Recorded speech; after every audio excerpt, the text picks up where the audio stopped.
Welcome back, everyone. I'm Brian McElhatton. Emily Flores has the night off tonight. We want to thank you for choosing ABC4 News at 6:30.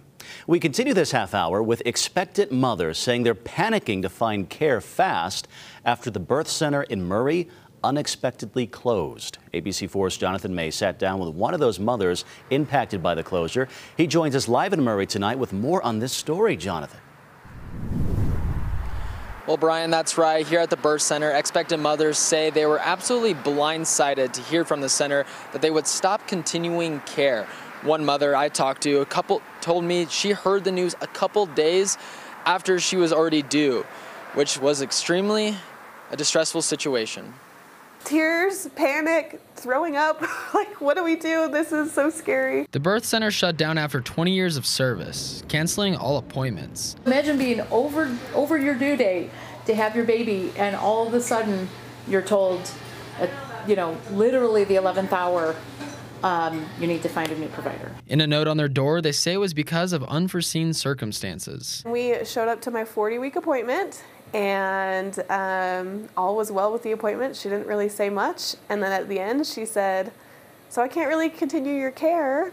And I was like, "Well, I was due yesterday."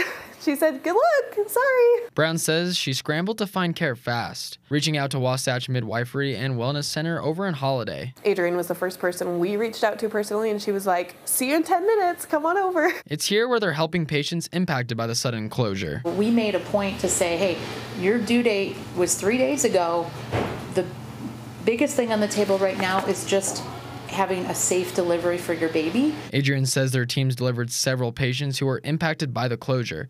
Right now, it's still up in the air as to why the birth center closed. Whatever the reason, certainly the patient should have been more supported. But when it comes to delivering babies, Brown says even after her experience, she still believes in birth centers. Just because there's one bad situation with a birth center doesn't mean that they're all bad. They are a really great alternative if you don't want to have a hospital birth. And right now I'm hearing some of the patients who were at the birth center are taking a huge financial loss from this, and there's still no word yet on whether or not they'll be refunded. Reporting live in Murray, Jonathan May, ABC4 News.